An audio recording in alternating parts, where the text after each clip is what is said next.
Afternoon, everybody. On behalf of Reverend Father Dionysius Vaz S.J., Provincial of Karnataka Jesuit Province, and the Samagra team, headed by Reverend Father Brian Pereira S.J., I extend a warm welcome to one and all present here to this webinar series on mental health and the pandemic. Today we have with us our dear Provincial. Welcome to this webinar, Father. Thank you so much for taking time out to be with us. This is the second webinar we are having in this series, an initiative by Samagra, Karnataka Jesuits Mental Health Care.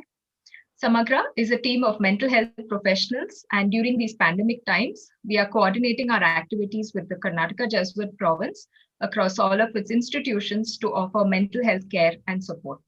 Therefore, to create more awareness and to initiate dialogues on mental health, we approached doctors and mental health professionals from NIMHANS to share their expertise and insights with us. They have kindly agreed to talk on a series of relevant topics, and we are eagerly looking forward to interacting with them today. Let me introduce our guests for today, Dr. Jayasurya T.S. and Dr. Paulami Sudhir. Dr. Paulami is an alumnus of the Department of Clinical Psychology, NIMHANS, Bengaluru. She currently holds the post of Professor of the Department of Clinical Psychology, NIMHANS. Dr. Paulami is a consultant at the Behavioral Medicine Unit in NIMHANS, a specialized clinical unit that provides psychotherapy services. And she's also a consultant at the Stress and Lifestyle Clinic at NIMHANS Wellbeing. Her areas of clinical and research interests include cognitive behavioral therapies, mindfulness-based interventions across psychological and medical conditions, psychological processes in health and health behaviors. She has mentored several MPhil and doctoral scholars, in addition to research projects that she has been associated with. She has been a part of the National Helpline of NIMHANS, which started in March 2020. She has published research papers in national and international journals, along with publishing chapters in books. She has conducted several workshops for mental health professionals and in the areas of workplace well-being. We welcome you, ma'am. Dr. Jayasurya T.S. is an additional professor of psychiatry at the National Institute of Mental Health and Neurosciences, NIMHANS, Bengaluru. He completed his MD in psychiatry from NIMHANS and is a member of Royal College of Psychiatrists, UK. He is on the faculty of the Department of Psychiatry at NIMHANS since 2013. His areas of specialization include obsessive compulsive and related disorders, epidemiology, and public health. He has received during his career as a clinician and academician the Daniel Capon Prize awarded by Imperial College London in 2005, Royal Society of Medicine UK Section of Psychiatry Mental Health Foundation Essay Prize in 2006, and the Kerala Catholic Bishop Council Award for Meritorious De-Addiction Service in 2014, among various other achievements. We are indeed very privileged to have our esteemed guests with us today. We welcome you also, Dr. Jayasurya, and each of them will be making a presentation today for about 15 to 20 minutes, and we will then open the floor for discussion, question and answers. I request the participants to keep their audios mute and the videos off during the webinar. If you have any questions, kindly post them in the chat box. We will make a note of them and address them at the end. Without further ado, let us invite our resource persons to take over. First, I would like to invite Dr. Jayasurya to make his presentation. So,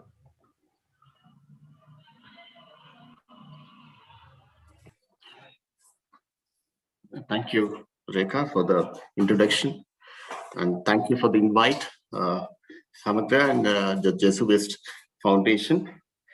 I'm quite glad that you are initiating a discussion on mental health in a very appropriate time. And good afternoon to all listeners. I'm talking in general about COVID-19 pandemic and mental health issues. And it is a broad topic. So I will talk only a few points which are quite relevant for people who are in colleges and mental health professionals who are working in colleges, keeping a broad remit also. And we will focus on certain aspects.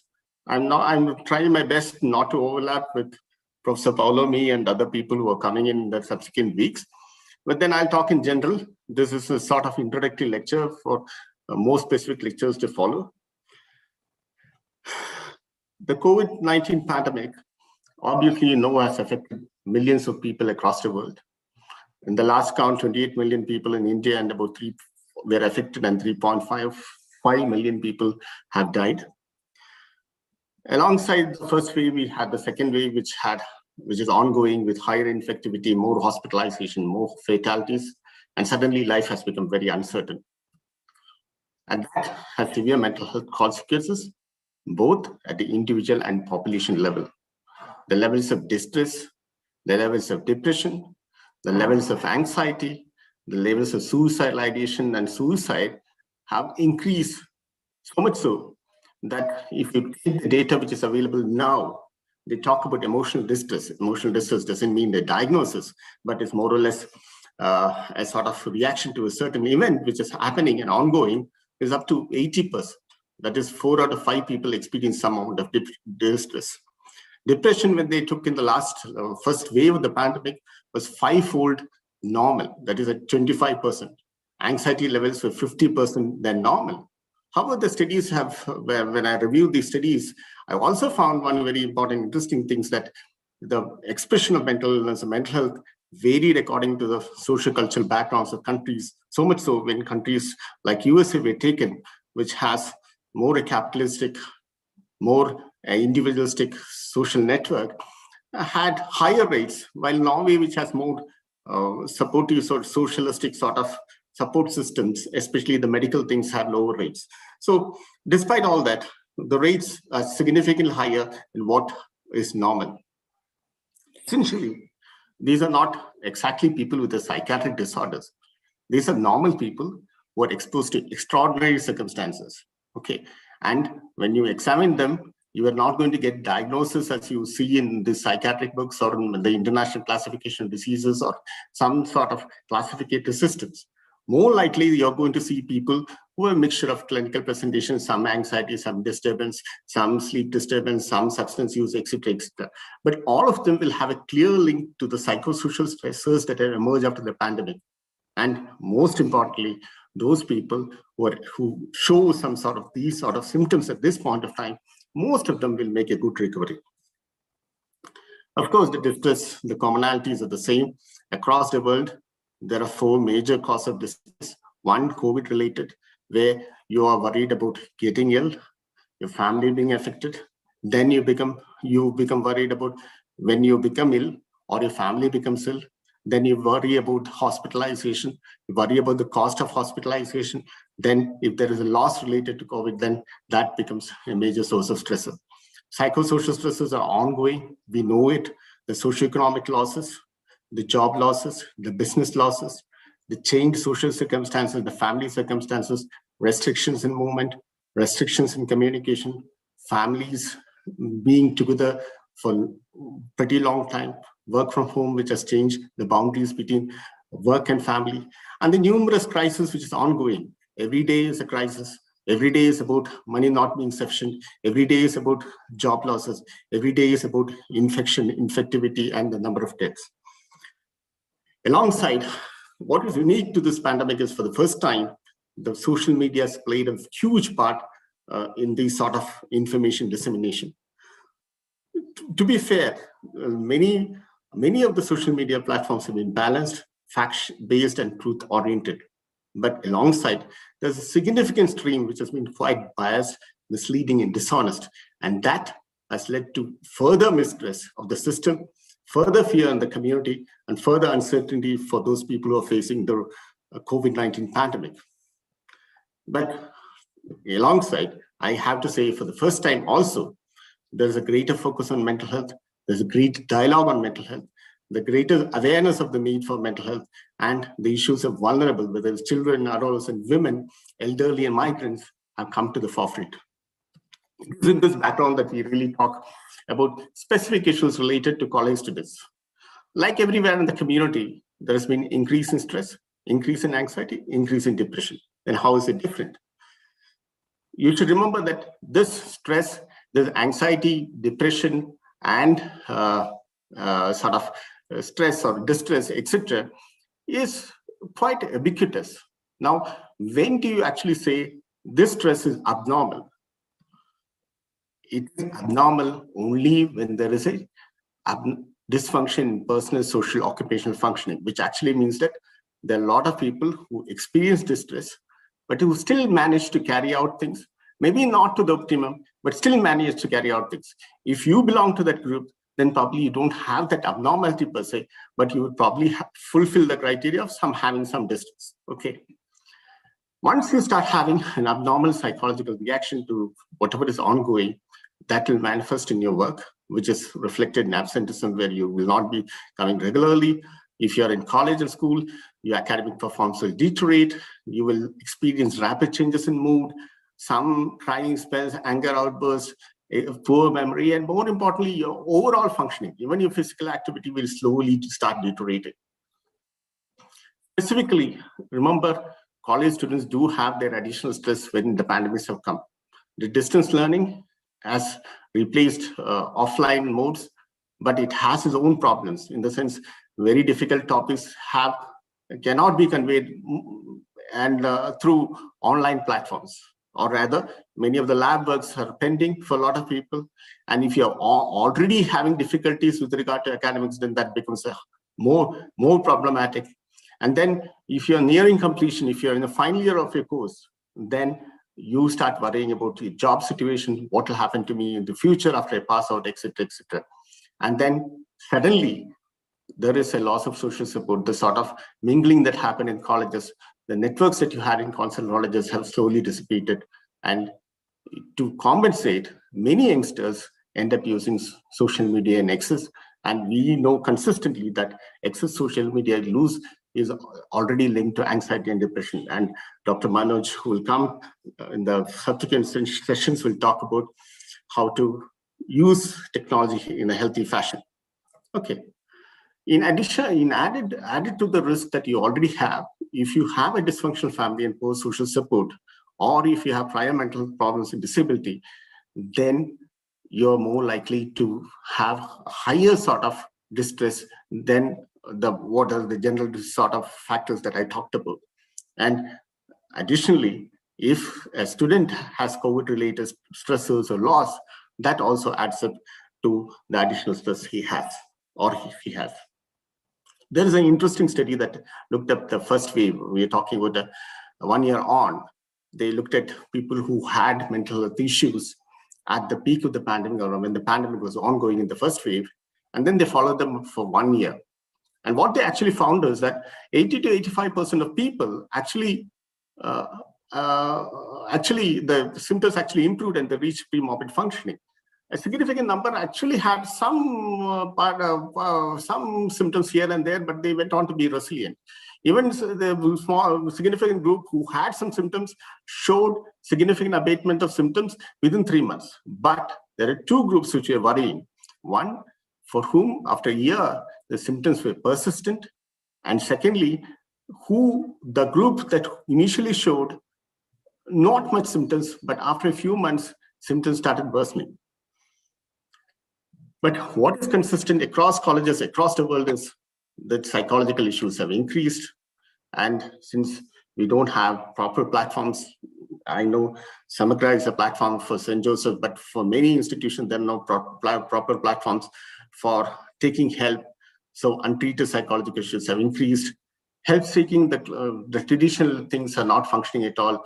People cannot access them because of lockdown restrictions. And also many hospitals have been converted to COVID-only care, which means that you cannot access that. In addition, the stigma of having COVID plus having a mental illness is there. And then there's the issue about suicide. We'll come to that later. But the most important thing that you all should remember is, rather than going the line, I think Professor Paulami will also be talking about the line of prevention, because that is the most critical element rather than going into a cure stage, where you actually need to ensure that Madam is talking about resilience, but here I'm talking about self-care, where you need to recognize that in times of stress, you need to keep a sort of a balanced schedule where you ensure breaks despite your academics, have adequate sleep despite your stressors. Make time for yourself. You make time for yourself, make time for your friends, do something which you like to do, and keep in touch with people, exercise, and also ensure that you exercise regularly. If you're drinking, reduce the drinking, and have a healthy diet. Now, these 4 or 5 things which are commonly talked about at all times are more critical now than ever, because these self-care principles can be significantly preventive for all mental health issues. Additionally, and I'm sure that when you go around, we are going to teach you how to solve problems, but I'm just in passing saying that some of the things which the problems that you're having, it's important to identify the problems early and pick the most bothering thing in your mind, and then you should learn how to solve that. The problem solving techniques will definitely be addressed later, but whenever you have a problem, at the first instance, try to solve it yourself or seek out some help to solve. And if you remember, many problems cannot be sorted, but if you try to solve it, at least the intensity will reduce. Social support is critical. Reach out to people, and also ensure that you reach out to people who are vulnerable. You need to understand that it's a difficult time, and supporting each other is very important to go through this very difficult time. There are organizations like Samagra, that we have a helpline.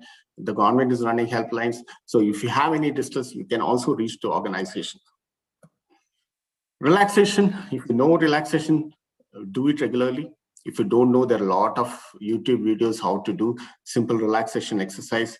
We have an integrative medicine unit which is teaching online yoga exercises, but you do have a lot of YouTube videos which teach you how to do. Even if you don't know to do it perfectly, it's okay. Some exercise is better than others.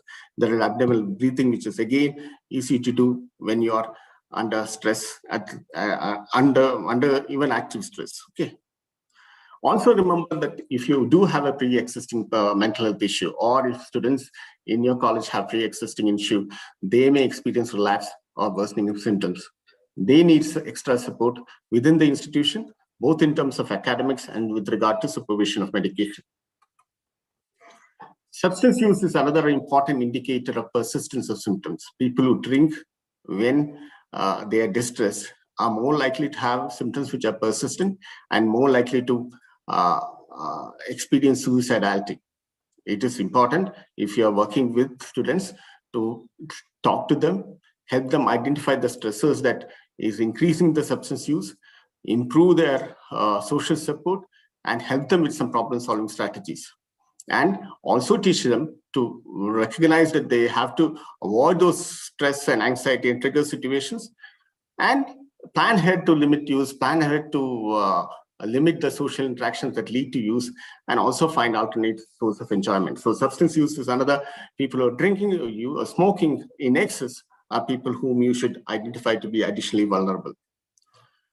I'm just briefly talking about suicidality because I just went through the topics and I didn't find specifically. This is highly specific, but I need to talk about it.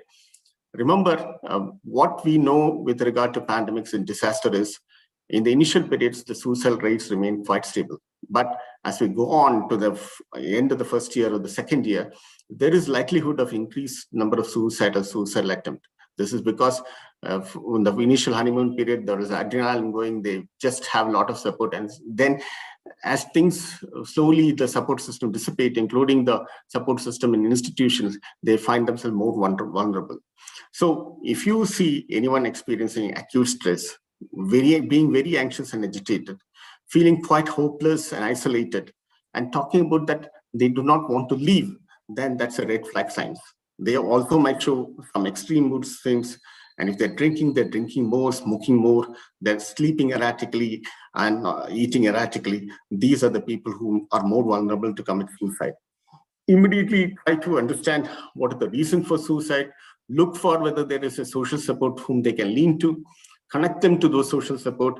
And if they have no active suicide, they say that, no, I will go with my father or mother and I will try to keep myself safe, and there is no history of severe illness, or ensure there is a mental health consultation through the family at the earliest. But if they are actively vulnerable, if they're actively suicidal, please don't send them home. Please don't send them home with their parents, but ensure that they go to hospital, are seen first before they are before the specialist decides everywhere.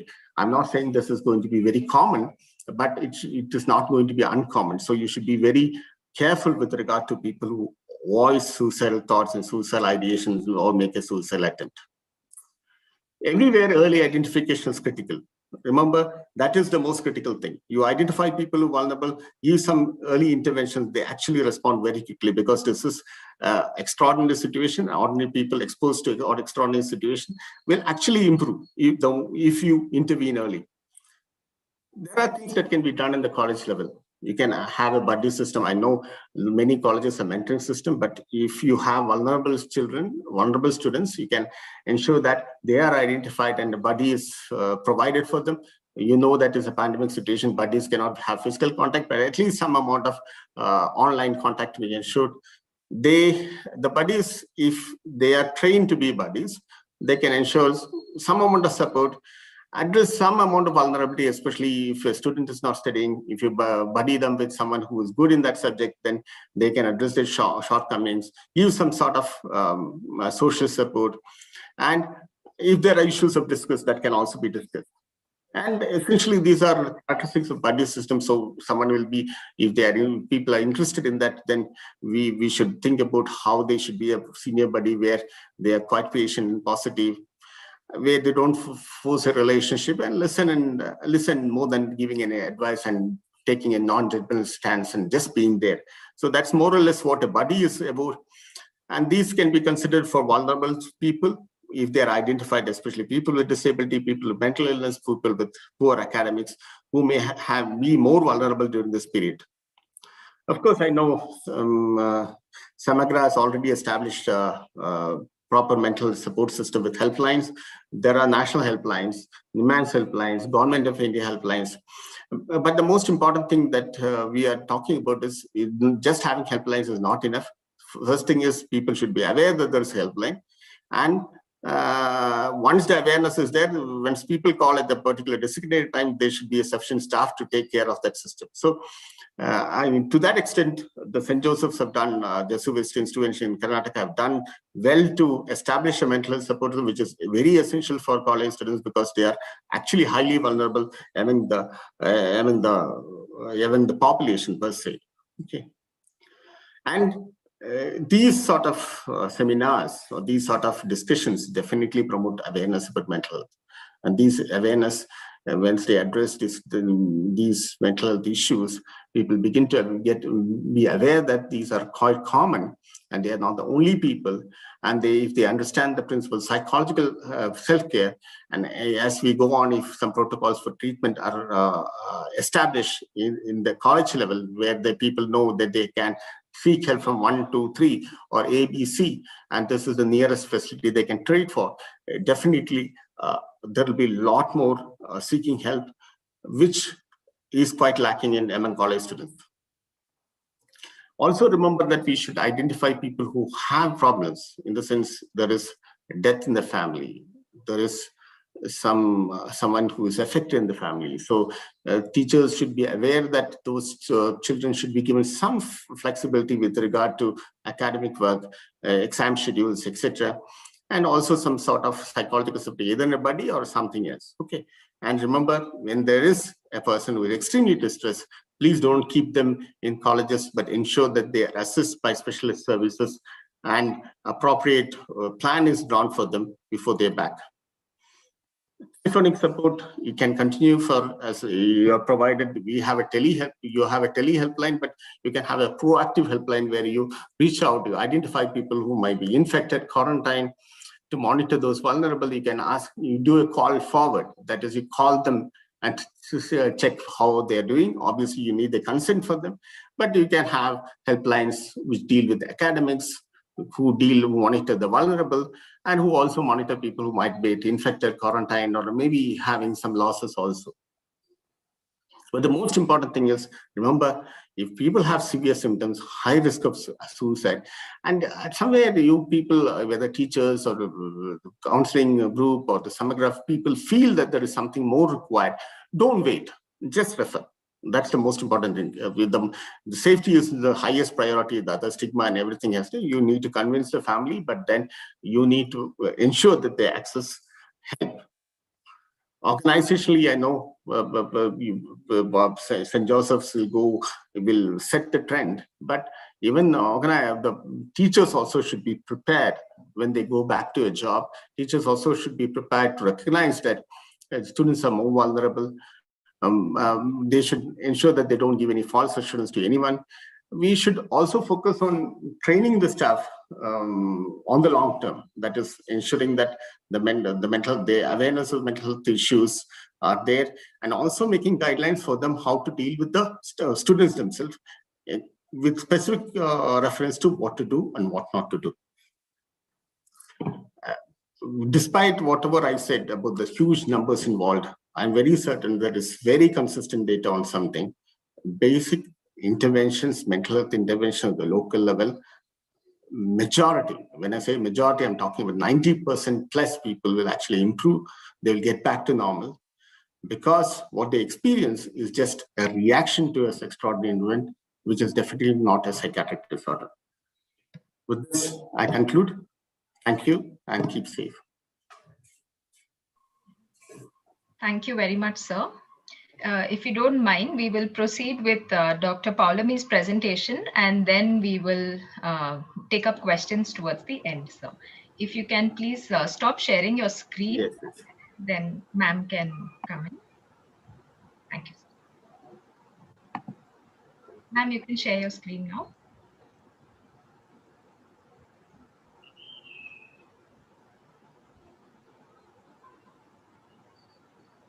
Visible? Yes, ma'am. Yes, ma'am. Thank you. Okay. So good afternoon, and thank you very much, Samagra, for inviting me to be a resource person in this series of webinars. I think Dr. Jayasurya has set the stage very well, and in fact made my task easier, because I think it's now easy to understand what this topic of self-regulation and building effective coping strategies are all about. As he mentioned, I think it has a preventive note to it, but it's also important to understand why is it that some people respond more adversely than others, and what is it that we can do to help them. And this is a topic that's not only relevant now in terms of the pandemic, but also I think when we're talking about young adults, it's important to understand that not everybody is on the same page as far as self-regulation is concerned. So I'm going to take you through some of these points in terms of defining self-regulation and understanding components. So some of these might be general concepts, but I will link it up to what happens when there are failures in the self-regulation, what is the relevance of it with reference to the pandemic. And there are two components of self-regulation that I would touch about. One is the emotional self-regulation that I think a lot of you might be familiar with what it is and how to build very specifically those skills. And also behavioral self-regulation, and what Dr. Jayasurya referred to as a very important resource in terms of self-care and self-regulation. Since we have a short time, I'm not going into very specific strategies, but I will touch upon these two important areas of self-regulation. There are, of course, academic self-regulation. There are many aspects to it, which we can probably discuss in the question and answer point. So when we go into understanding what self-regulation is, I think we learn a lot about how some people are more easily able to stick on to habits, how some people are very focused right from the beginning, know what they want to do and how to reach it. It's understood as the capacity for altering one's responses and make them consistent with their social values and what they've set out for themselves as long-term goals. So in a sense, it involves being able to regulate and not control, but regulate our thoughts, emotions, impulses and desires, which may act as distractors, and of course, keep monitoring the task performance also. So in a way, it involves constant reviewing of progress, and all of us have some goals, whether it is to reach a college or whether it's to get a job at the end of college or to help a client. There could be different goals, but it's also important that balancing these goals, at some points there are competing ones. The key task is how to balance them. And people who've talked about self-regulation, in fact, talk about different things that it requires. One is being aware of what I'm doing and what I'm going to do and where I'm going. The emotional intelligence part, the effective way of filtering sensory stimulation, because Dr. Jaisuriya mentioned social media. There could be many other distractions that could take us away from our goal in the immediate present, but also in the long-term sense. It also involves, in a very large and broad sense, the strategies used to cope effectively with stress, the social aspect in terms of relating well to others, as well as in being able to find support, seek support, and to sustain focus. And I think the last part of sustaining focus has become very essential in the current days.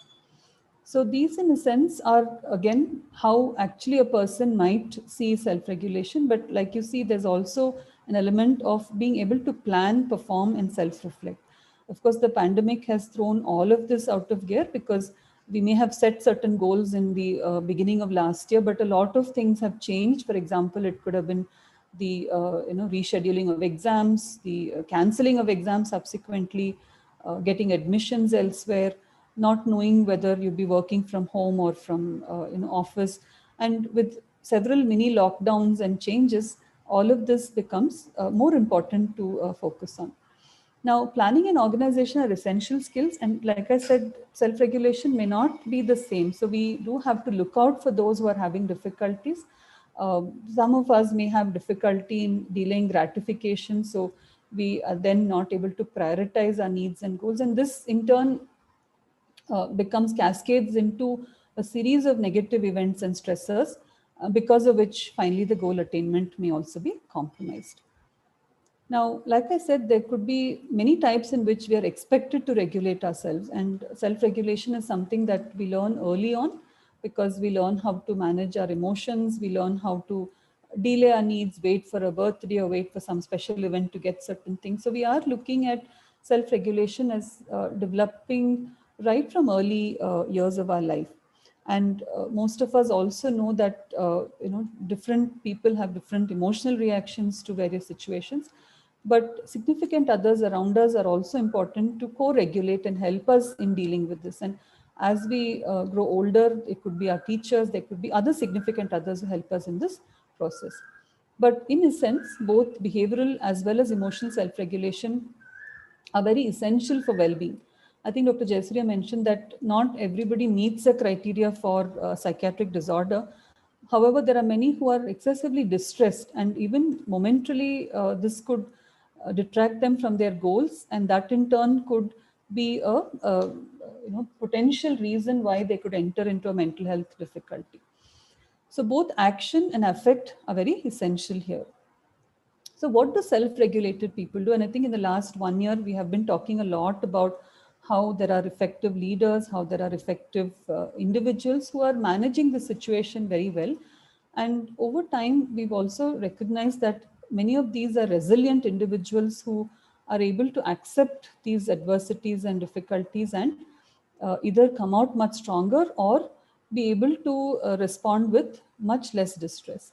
So these are individuals who are known to act in accordance to the values that they have placed. They have significant skill in regulating their moods and affect, good communication skills.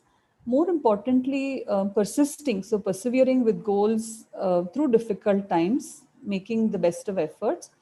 And another key thing is to be flexible and adaptable to various situational demands, taking control of situations when necessary, but not being excessively looking for control, and looking at challenges as opportunities, and therefore being able to reappraise or take a positive view of situations, including seeing good in others and having a clear intention or clear goal for themselves.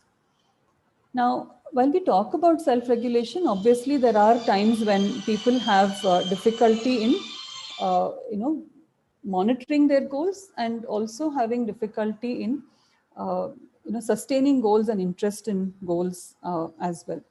So this is what we call failures in self-regulation.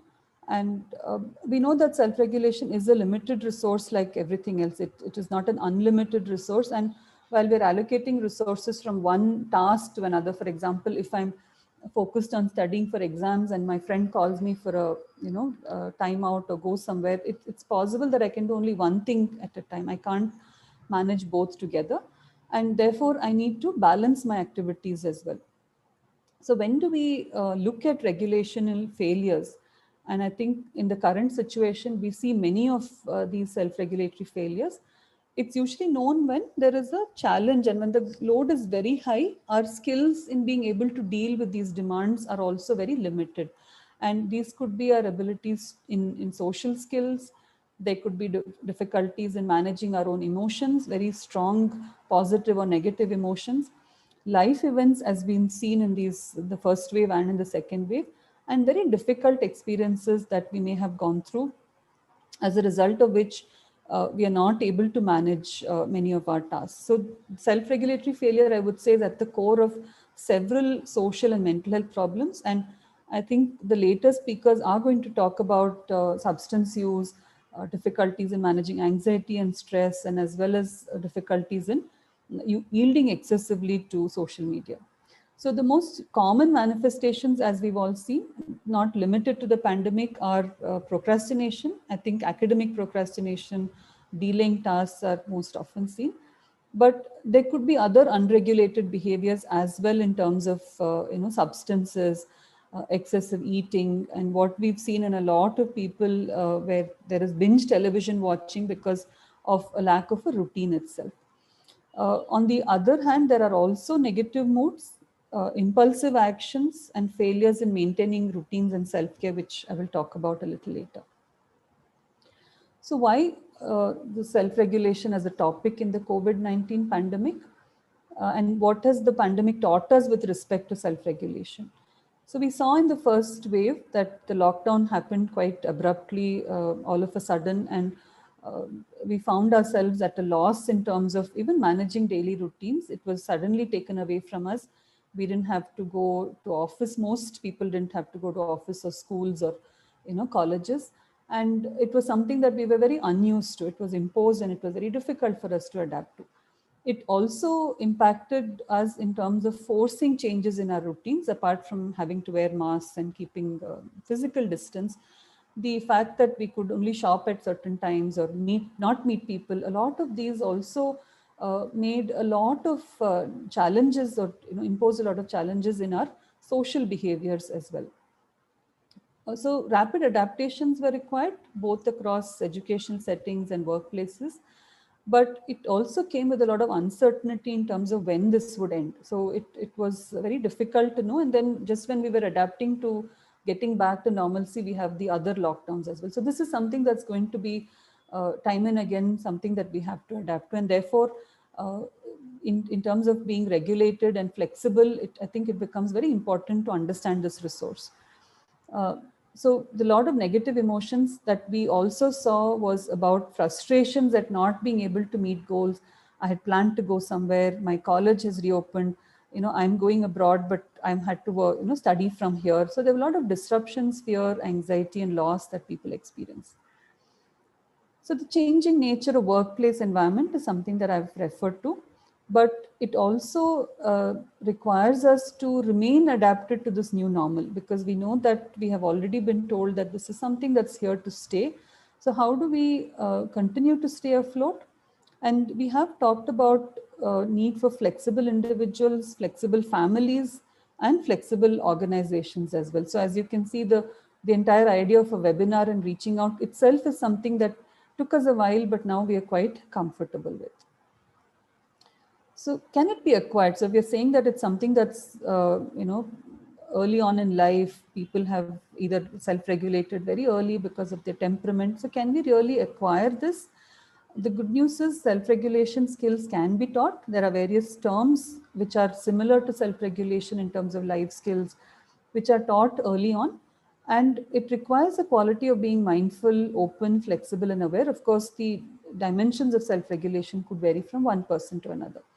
But in a very simple way, the engagement of everyday activities, I think Dr. Jayasurya mentioned in terms of a regularity of routine, keeping a physical activity, and ensuring that you're on track with certain simple goals could be one way in which a lot of training happens for self-regulation also. So before I go into other details, I'll talk about two aspects of self-regulation that are most important for us to understand in this context. One is emotional self-regulation. The other is behavioral self-regulation. I'll take the emotional self-regulation first. And this is probably going to be discussed in the context of dealing with stress and anxiety as well. And we know that managing emotions at this point may be one of the most challenging things, because emotions are not just necessarily grief or sadness or loss, but in the initial phases, we also saw boredom. And this prompted people to engage in activities that were not very helpful. So the steps essentially in taking a person through better regulation of emotion is to first become aware of what emotions you're experiencing, looking at, rather than just calling it being upset, to be more specific in terms of what those emotions are, accurate labeling, identify how intense it is, do I need to take action now, what kind of actions, how do I monitor these emotions and understand the triggers in which they're occurring, and then build, or essentially build a toolkit for myself to understand what is it that I need to do to regulate this emotion rather than react to it and get into difficult behaviors. So in most ways, we look at managing our emotions as either being adaptive or maladaptive.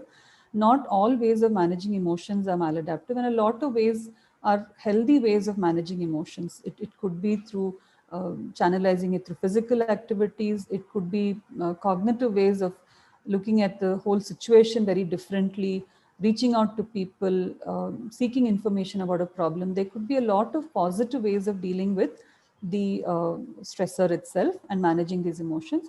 At the same time, people might also try to change the experience of emotion, and which we might do by using certain behaviors like substances or avoidance, which might actually not be very helpful in the long run. So when you're looking at managing your emotions, it's also important to recognize how has it been effective? Has it led to more difficulties than actually helping you? So you could either be changing the situation, reappraising it, or you could be working on the emotions by learning to relax.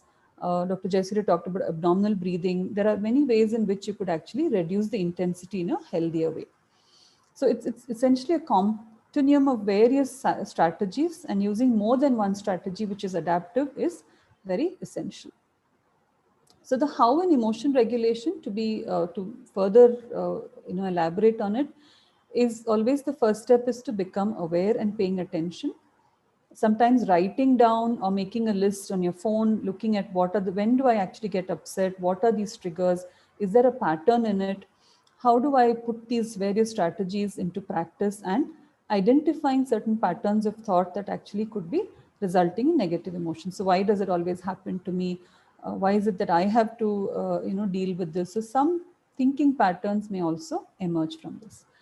Now, in a lot of ways, what we tell ourselves is also important in both ways, in either remaining focused or composed, or becoming very upset and angry, or having difficult negative emotions. So listening to what you're telling yourself is very important and essential step in managing emotions.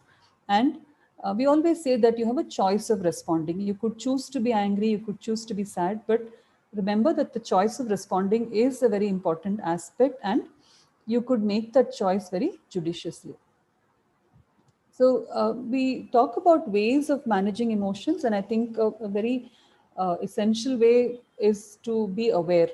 And in this last 1 year, we found that uh, apart from the disruption, we are all creatures of habits. We all prefer routines. We want predictable environments. But since the last year, we found that that is not something to be. And from moving to a very autopilot mode of having everything predictable, we've had to move into a mode where we've had to do a lot of changes in our patterns of living and be very flexible. So one of the ways in managing self and in creating self-regulation skills is being mindful and being aware. And this essentially helps us shift from just doing things in a very autopilot mode to doing things in a being mode or being in the present.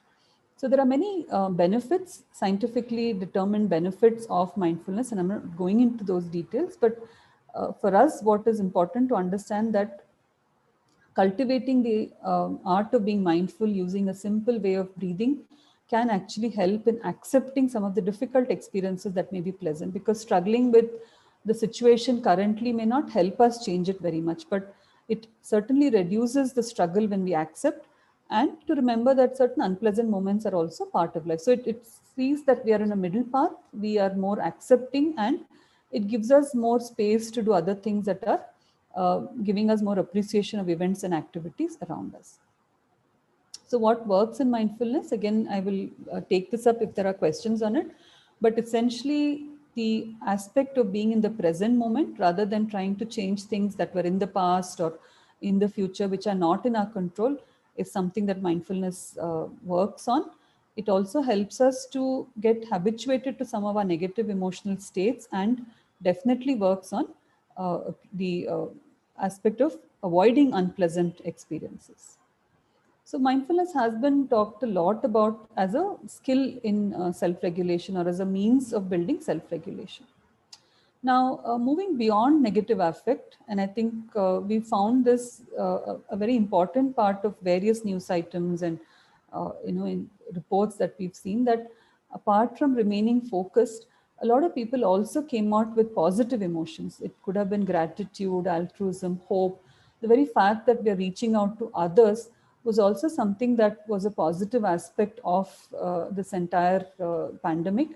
And this is also part of self-regulation, because not just managing negative emotions, but also cultivating positive emotions is an essential part of a resilient response.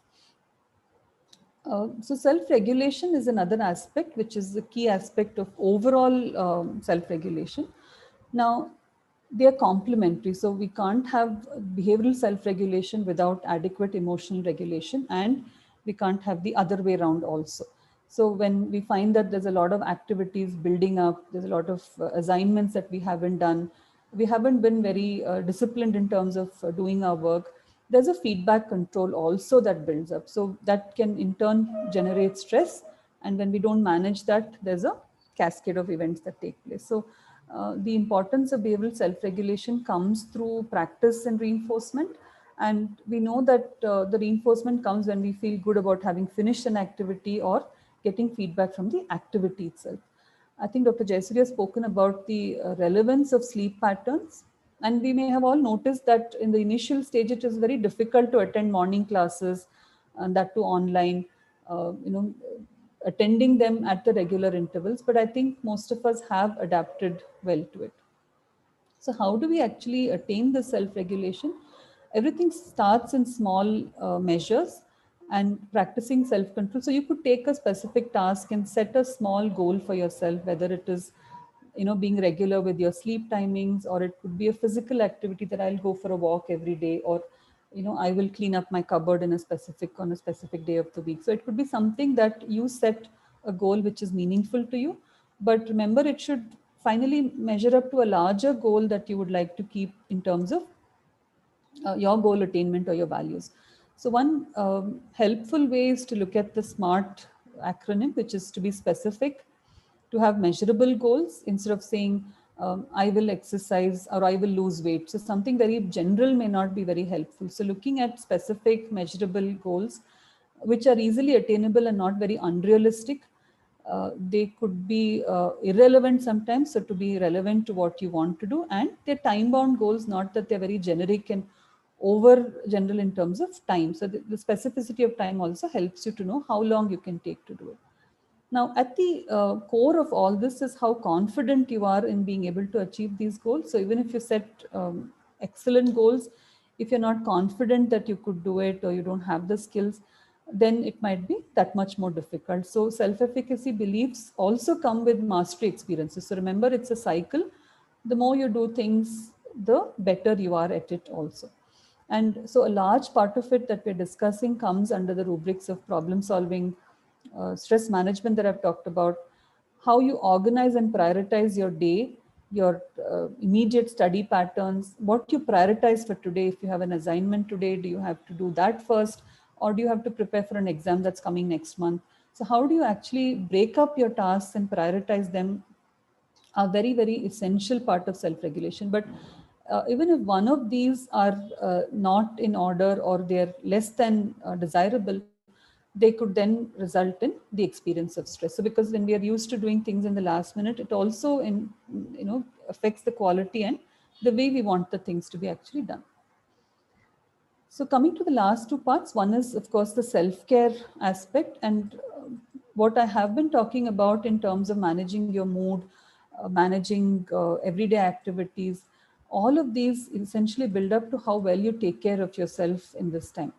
And more now than ever before, because unless we take care of ourselves, we are not able to manage stress responses. So self-care, which involves a variety of strategies, are known to act as buffers to stress response. And we know that if we've not had a good night's sleep, we are maybe quite irritable the next morning, and this could continue over a period of time. If you've not had a good diet, you've not eaten well, they could all build up into uh, worsening the response to stress itself. And stress, we know there are many stressors that Dr. Jayasuri also referred to, most of which are also uncertain. So every day you open the paper, you don't know what is postponed, how long the lockdown is, what restrictions are there or not there, where you can. So a lot of our daily activities are fairly uncertain to speak of.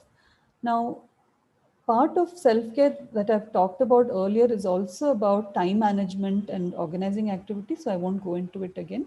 But I think what is essential is also defining boundaries between work and personal time. And those of who are at workplace will understand that in the beginning of this pandemic, there were meetings scheduled at odd hours, which were not really working hours. And people had to tell managers that, this is my personal time.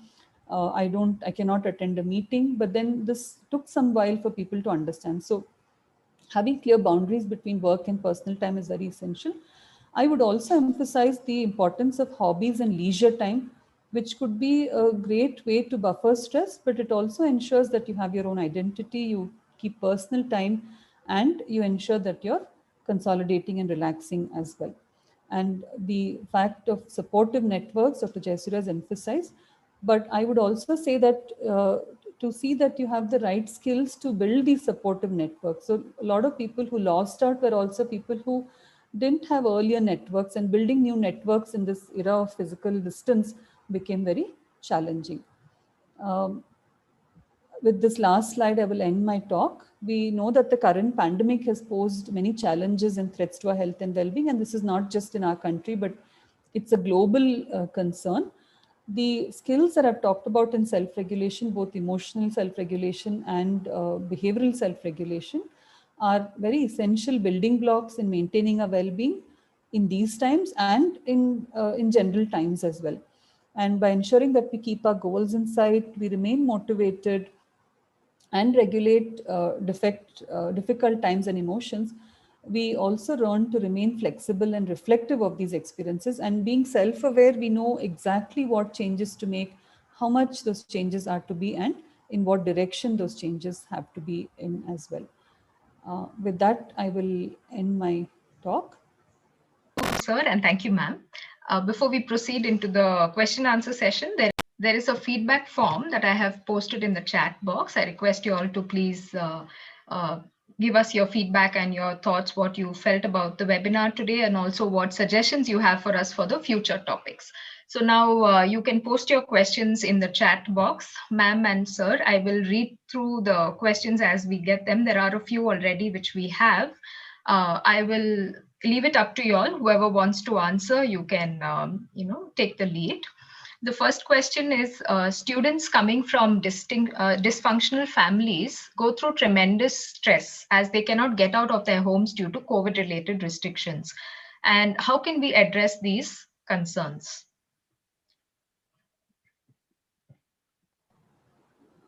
Dr. Jayasuriya, you want to talk? Or No, whichever.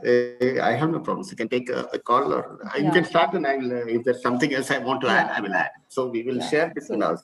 I think that's a tricky question, but very relevant, because everyone's at home, and I think a lot of initial calls that we got were about what to do. So if there is space to reach out to someone, that could be done. But if you have your own routine, keeping out of the other person's way, managing your own time by yourself could be one. But if it's someone with already a pre-existing contact or a mental health consultation, I would say that you could reach out and see how the whole family could be helped also. Because a lot of times what we saw was these were families that had already reached out for counseling or reached out for help. And all of a sudden they were all stuck together in the same house, and they didn't know how to manage each other's emotions. So for that person to identify what was escalating the distress and what could be done to prevent that escalation was also helpful. Fully agree. There's one more, fully agree with what Dr. Pallavi has said. In addition, if there is if you abuse in the sense of a physical abuse or you feel very unsafe, either you remember that there are helplines by the government of India for women in distress, or that distress call helplines can be taken by anyone, even children. There are helplines which you can reach to. So be aware that there are helplines of the government, and if you call them, they will definitely respond. Okay, if you help, they are also a bit of family counselors, so they will also help you in to a certain extent on how to solve the problem. Fully accept that to a certain extent, if there are ongoing issues, they will require more input with time, but this is also an opportunity for the family to look into themselves and then find that they really need to seek help, because some families don't realize that they do have a problem also. Okay, so the next question is, how do I motivate children to develop self-regulation skills when they seem lost and uninterested in the ongoing pandemic? Yeah, so I think the challenge for parents has been to be participative also. Um, One is, of course, everybody is at home, so each one has to manage their own routine. So in a way, whether some semblance of a routine along with the child can be developed, but also look at whether the child has to be forced into a routine which is not very meaningful to the child. Because a lot of times, very young children are unable to participate in online classes. They do seem quite difficult to engage in. So I think parents play a very important role in introducing this aspect of self-regulation. And what we call co-regulation is that parents themselves need to learn or model how to be regulated also. You can't expect a child to be regulated when the parents are not finding it very easy to regulate their own time and activities as well. They could translate into simple activities. There could be a lot of reinforcements introduced when the child or the young child is engaging in a regulated way. But you have to define what these regulation are, skills are, and what is required of the child of that age, and what are, because they can't go out and play. There are a lot of restrictions as a result of this situation. Okay, the next question is, how can counselors and teachers address compassion fatigue they experience during this time, as they have to balance their workload and also accompany students to provide mental health support?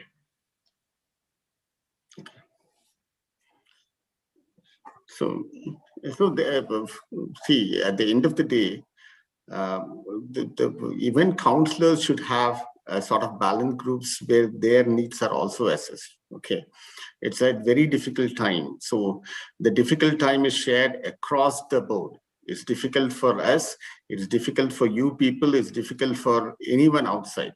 So even if you're a counselor, that doesn't mean that you are not sharing the difficulties. Sometimes you would have lost your own families. You would have lost someone there. Your job will be in a threat. So when you hear those experiences, these experiences can build it up. So being counselors, being teachers, you also need to recognize that these emotions are a part of the society in general. And when it happens to you, you should also seek help. So if you have a counseling group there, then the counseling group also needs to meet to share their experiences. And that's going to be very important. And the self-care of the teachers, self-care of the counselors is as important as the self-care of the students. Okay. The next question is, we often feel overwhelmed when we read news, even from credible sources. Is there any way to manage this better? Other than reading less of it, because we also see how much it applies to us. What are our resources in dealing with it? I mean, yes, there could be news from credible sources, but also relating everything to ourselves may also increase the anxiety. And I think to take stock of that and the coping resources is also important. And staying connected to see whether there is help available, what can be discussed about the anxiety itself. And of course, the coping skills that we talked about, both of us talked about relaxation and other coping strategies, if that is required to be in place as well. Okay, there's one last question, which is actually two questions around maintaining a routine. It's a struggle to maintain a fixed routine, and we feel unproductive and overwhelmed due to the uncertainties and overload of work. How best can we manage this? So what I found useful was to keep the routines similar to when you would otherwise be going to work or college. Like most people said, anyway, I don't have to go anywhere, so I'll wake up at whatever time I want, when they were doing it otherwise. So we know that the external, for some people, external structure is very essential and they do very well when there is a structure given to them and they function well. So there's a college time, there's a school time, so they do very well. But on Saturday and Sunday, that's completely gone off. So for such individuals, I think at least half a day or some part of the day they could start with, which is a reasonable amount of time to see if they can maintain a routine, but take it at short goals, not to expect too much that the whole week I will follow something. So if they can identify some meaningful task and stick to that at least for a week, and then with expected failures, I think that would help. But a routine should have a meaningful, I wake up and I have nothing structured for the day, I might fall back to not doing anything. So I think it's linked with having a goal, and that goal to be meaningful and not very aversive in itself also. So it doesn't come very easily. It has to be done with practice. Also identifying small responsibilities in your family, like watering, looking after the garden, cooking something. So you can find something meaningful. And it's important that family also should know that they should share the responsibility. The mother should not take up all the responsibility herself or whoever. Okay, we'll take two last questions very quickly. There's one here in the chat. How can one work on distressing dreams due to the experiences of the pandemic? Okay, I'll take that. See, one of the things that we always tell is we need to get into the sleep hygiene. Now, the principles of sleep hygiene help a lot. Okay, and you need to get into the habit of going to sleep and getting up regularly. You need to have sufficient activities on the day that is physically exhausting. You should not drink coffee or tea towards the end of the day. And if you're drinking, if you have a habit of drinking alcohol and taking anything else, you should restrict all those. Yeah. Additionally, you should recognize that there is a slightly higher propensity to have those dreams. When you have those dreams, you can discuss it with someone close to you. So it is not as if it is not to be applied. And if you continue to have it on a regular basis, which is something which even after doing all this, you can seek some help so that there is some sort of looking at whether there is some other psychological issues like depression, some sort of things that are disturbing your sleep in a more detail. So in the first instance, try sleep hygiene. In the second instance, talk to your family, talk to your friends, seek out, try to understand those meanings. And then even if it doesn't go, the sleep is getting more and more disturbed, then definitely seek help. Okay. The last question, if somebody already has a pre-existing mental health condition, what can we do to protect or to promote their mental health and well-being? The last part. Can you just repeat? Should I repeat? Yes, ma'am. If somebody already has a pre-existing mental health condition, how can we protect or promote their mental health and well-being? Dr. Jayasuriya? Yes, I will take one part and Dr. Paula will lend us her part. See, the most important thing that with regard to a person who has severe mental illness is to, in this time, is to ensure compliance with regard to medication. That is the most critical element. Okay. And if the compliance with medication is ensured, then the family need to be aware that since it's a difficult time, there is a high likelihood of relapse, even if the medications is ensured.